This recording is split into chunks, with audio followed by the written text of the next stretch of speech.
Hello, welcome to the Basketball Soapbox. I'm your host, Daniel Daly here.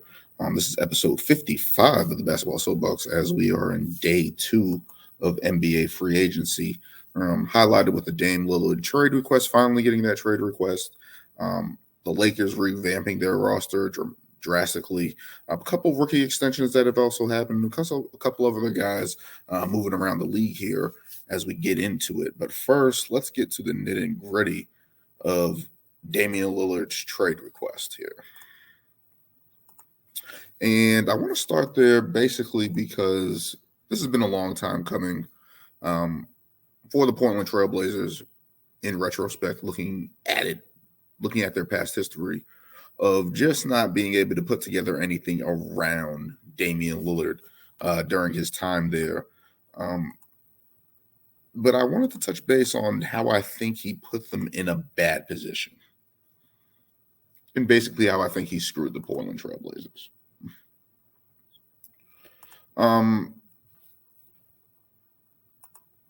It all started back a little bit ago looking at this because it was just like, yo, Damon, the only way that you're going to get a chance to compete on a big stage is asking for a trade request. Just the way things are working in Portland, even though the market, their ownership, or whatever the case may be, Paul Allen was originally the owner there, and now his sister is in charge of things, I believe. I believe Phil Knight wants to buy the team, and she just refuses to sell to him, which I think is very bad for Portland in general. But looking at what they have done historically since Dame has been there, of course, they had the Brandon Roy, LaMarcus Aldridge duo there for a little bit, and then Brandon Roy got hurt. They added Greg Oden. He got hurt. Had a little something going there with those guys, and then LaMarcus Aldridge decided to leave. And that was his choice, obviously, thinking that Portland wasn't big enough and wasn't going to give him an opportunity to win. He saw that long before Damian Lillard did. CJ McCollum comes into the picture. They form a nice duo, building something, trying to build Portland, doing what they can with the small fours that they added on their roster, and trying to put together something of a playoff team. They made a couple playoff runs there and eventually got to the Western Conference Finals in 2019. And I thought that was a little bit of I don't want to say a fluke, but they kind of accelerated and got past a couple teams. I think it was the Thunder in the first round with Paul George and Russell Westbrook, which I was surprised about because I thought Russell Westbrook and Paul George were going to handle that, and they did not. They ended up falling, I believe, in 6. In the next round, I believe they faced that young Denver Nuggets team with Paul Millsap, a little bit older, and they won that in 7 and then got swept by the Warriors. There's no shame in losing the Warriors, but I think it gave a false perception of what the Portland Trailblazers at that time were. I think they thought that they were title contenders when they made the Western Conference Finals. Obviously, you're there, and it was kind of similar to how Dallas was to me, right? Like a couple years ago when they made the Western Conference Finals and they got swept themselves. I just don't think that was who the Portland Trailblazers were. Of course, the bubble season happens. Everything goes off kilter. Injuries and stuff like that happen to them. But I'm just going to say that Damian Lillard, by the time with his trade request, was just that he screwed the Portland Trailblazers. Long story short, he screwed the Portland Trailblazers asking for the trade request after the first day of free agency. In my opinion, if Dame wanted to help Portland, he would have did this at the draft. And that's how I'm looking at it. He would have did it at the draft. That would have been the perfect time when a bunch of teams have a bunch of assets, have more cap space, or trying to figure out what they're going to do. You can set up sign and trades, more flexibility there for Portland to get a haul back for you. That was the first thing. He didn't do that. He kept saying, hey, I'm going to give you guys another chance, at the draft. First of all, let me back up a little bit. Because first of all, he signed that extension just last year. And I understood it from business perspective. He's going to be 36 by the new NBA TV deal, I believe, comes in. And basically you're securing your money so when you get older, you don't get smaller contracts or whatever the case may be. You don't miss out on that money. I believe it was a 2-year, $120 million extension already on his 3 years that he already has. So, okay, business-wise, that makes sense. You're taking care of yourself in that manner. I understand that completely. But looking at what they had going forward, he was kind of being passive aggressive, saying, I don't want a youth movement. Well, they drafted Shaden Sharp when he said that. Shaden Sharp's a promising young player. We'll see what he's able to become down the line. But what avenues did Portland have to get better realistically? And he kept saying, and everyone kept saying, yo, trade the pick. You guys can get something. You guys can get something like that and basically make a move to get better.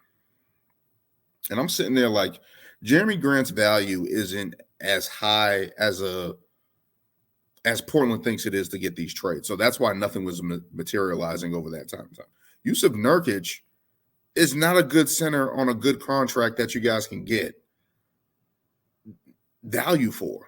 He's just not. The way he's playing, the way he's been injured the past couple of years, and they extended him, I believe, a couple of years ago, which I thought was a wrong move because I just didn't think he was good enough for Portland. But the numbers say otherwise, so of course you sign him. You're in Portland. What other options do you have? And that was a false narrative. And they continue on. And I just feel like Dame, this whole passive-aggressive thing, not being wanting to be the bad guy, to me, you end up kind of being the bad guy. And it probably would have been better if you were kind of like all the other great players in NBA history in terms of realizing when your team needs help, when your team needs to make a change, and when you need to put pressure on the front office. Now everybody's going to point to LeBron James doing that, trade all the picks, trade all the young guys. We don't need them. We're trying to contend. We're trying to win. And in Portland's case, in Dame's case, he should have done that. Magic Johnson wasn't liking how the way the team was playing in 1980 and got the coach fired. That is what it is. Shaq wanted the Orlando Magic to draft Anthony Hardaway over Chris Webber. They drafted Chris Webber, but then ended up trading for Anthony Hardaway because their second-year center said, hey, yo, listen to me, or I'm going to have to explore my options. And I felt like this was a way that Dame should have done that. Don't say, hey, I don't want a youth movement. No, it should have been, hey, trade these guys and go get me somebody that I can play with now. That's what it should have been. Because you are that good, you're the best player in their franchise history over Clyde Drexler, which some people might disagree because he got to the finals, et cetera, et cetera. He played on vastly better teams, more talent. But that probably would have been the best move. Just sitting there and going, yo, I don't want a youth movement. Trade these guys now. Trade these guys. Like, yo, give me somebody to help these guys work. That should have did, and he didn't. And by not asking, and the reason why I say he should have asked for the trade demand at the draft is, again, because more teams have more assets. There's more flexibility there. They can do sign-in trades. They can kind of put patchwork a deal that can go. Unless you already knew where you were going. Mm-hmm. Like, I just don't see the avenue where Portland could have got better, realistically, with your demand there, giving them extra time to try to figure out what they were going to do. I don't think the Jeremy Grant contract would have happened if he said that at the draft.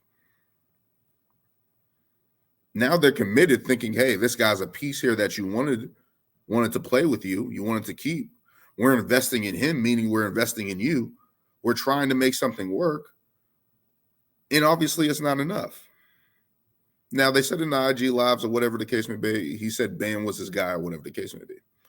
Reports came out that Miami laughed at their offer of the third pick and whatever the case may be for Bam Adebayo. So now, just off rip, to me, the third pick is not as valuable as the first pick. It's just not. It's not as valuable as the second pick. It's just not. And that's not saying Scoot Henderson's a bad player or whatever the case may be for the Portland Trailblazers or whatever. He's going to develop, and I think he's going to be a good player, especially with him and Shaden Sharp in the backcourt there for Portland going forward. That is the best move for them.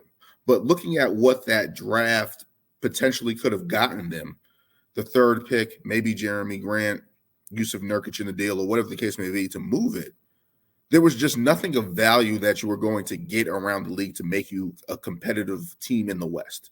It just wasn't. It just wasn't. And I think that's the thing that kind of just sits there with me. And again, I'm happy for Dame requesting a trade because that's not easy to do. It was necessary. And he's going to be in a bigger stage and be in a bigger market and being able to perform with a team that's capable of adding to that team and building a championship roster or contender, at least. At the very least, if you have Dame Lillard on your team with all-stars, you're going to be competitive. That's just the notion of that's just what it is. But this thought that people keep saying, oh, Portland should have traded the pick, they should have traded the guys, and they would have gotten somebody. And I said, list me a bunch of names of the game changers that would have put Portland in a better position. I've heard Jaylen Brown. I've heard Zach LaVine, DeMar DeRozan, a couple other people. And I'm just like, none of those names put you in the front run. It makes you better. It makes you better, but doesn't make you a contender out west. All those names there, Jaylen Brown, 2 guards, 3 guards, whatever the case may be. Jaylen Brown, Zach LaVine, DeMar DeRozan, other guys of that nature that they could have traded for, it doesn't put you in the upper echelon of the Western Conference. It just doesn't. I'm sorry, it doesn't. Portland, you were a 10 seed for a reason. And I said this in other videos where it was like he's right there with Luka Doncic, where you're a superstar on a failing team around you, and that's it. Like, so this false misconception where they're like, hey, we could have traded the pick and gotten somebody and did all this other stuff. I just don't see it. Does it make you better than Denver? Let's just say Jaylen Brown, because I think Jaylen Brown's the better player out of all those guys with the most upside right now. Does Dame Lillard and Jaylen Brown beat Denver? I don't think so. Do they beat a healthy Memphis team who just added Marcus Smart? John Morant's going to return. Derrick Rose is there. Are they better than Memphis? I don't think so. I just don't think so. Are they better than Sacramento? I would say yes. I mean, they can have a puncher's chance. They can be in that series and be the favorites in that matchup against the Sacramento Kings. But I think the Kings have a puncher's chance. Are they better than the Lakers? I do not think so, because Anthony Davis is just too strong. He's just too powerful against that front line. That dynamic is just not going to work. Are you better than even the Clippers, who are a clusterfuck of an organization right now with all their injuries? Are you better than the Clippers? And I would say no. Are you better than the Suns with Bradley Beal, Devin Booker, and Kevin Durant and DeAndre Ayton, even though they have no bench right now? And whatever patchwork of a team that they're putting together over this offseason, are you better than the Suns? No. So that's 1, 2, 3, 4, 5, 6 teams that you're not better than? Oklahoma City's right there. Utah Jazz are trying to build something. San Antonio just got Victor Wembanyama, even though they're years away.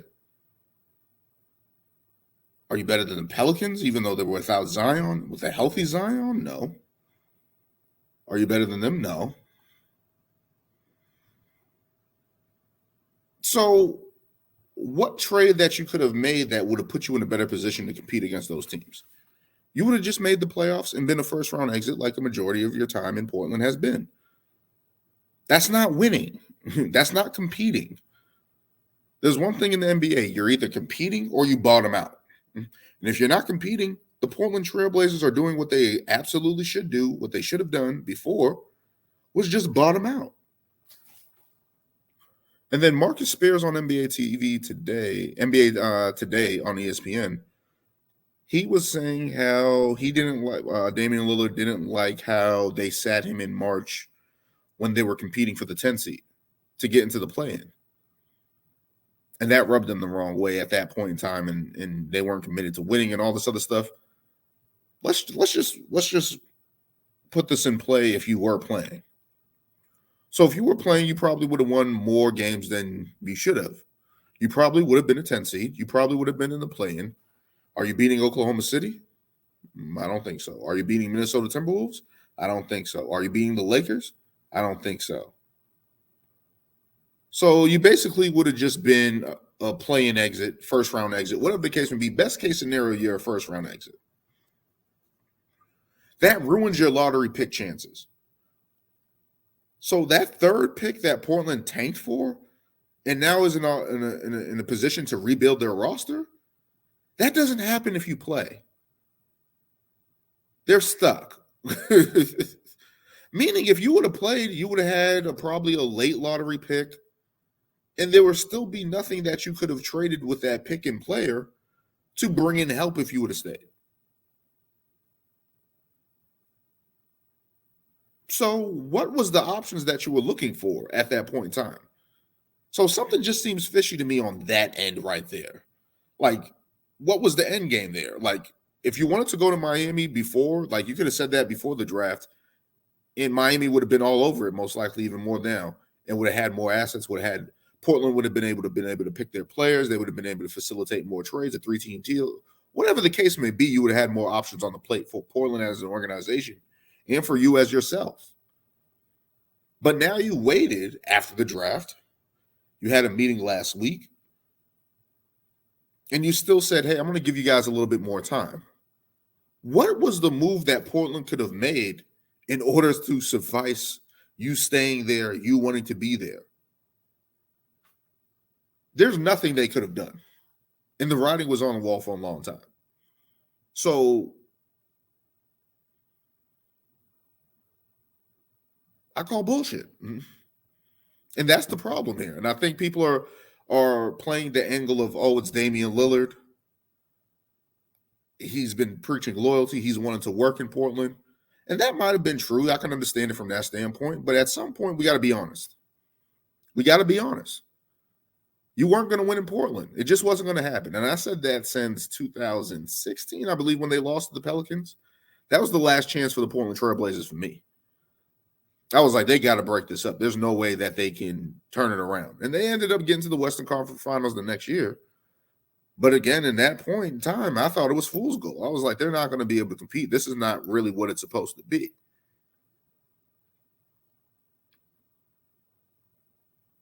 But again, just looking at the Damian Lillard situation, again, I'm happy that he's finally asked for a trade and getting out of there. But the way that the lead up was, it just didn't sit right with me. It just doesn't sit right with me. You screwed over the Portland Trailblazers with that because they would have been able to get more assets, probably been able to put something better together for them.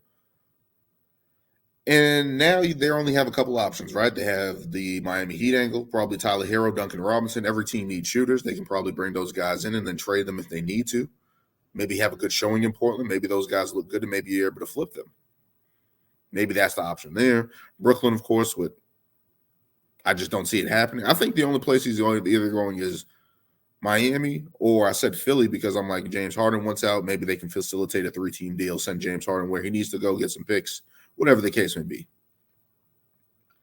But yeah, Dame, I just don't see how there was a realistic way of Portland making a move that would have been enough to keep you there and make you competitive. I just don't see it. I just don't see it. That's just not realistic. It's just not.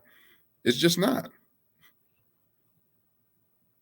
And I said it again. Portland should have broke this up a long time ago. Probably 2018. He probably should have been looking around and been like, yo, I'm leaving.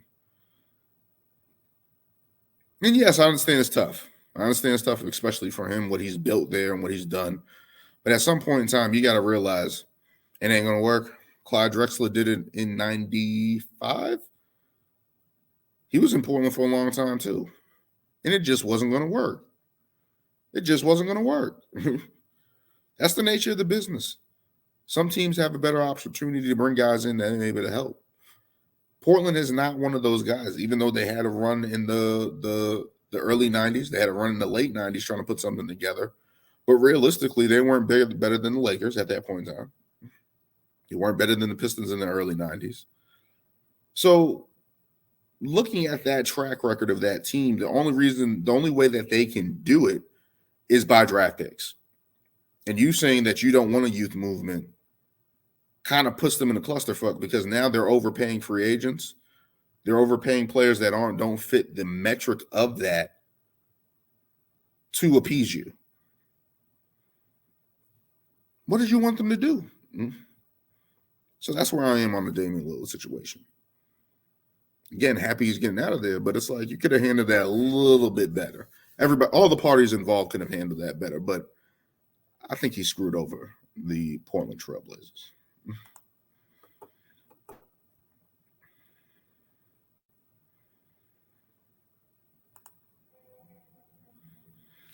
Don't forget to like, comment, and subscribe. And let's go to our next topic here.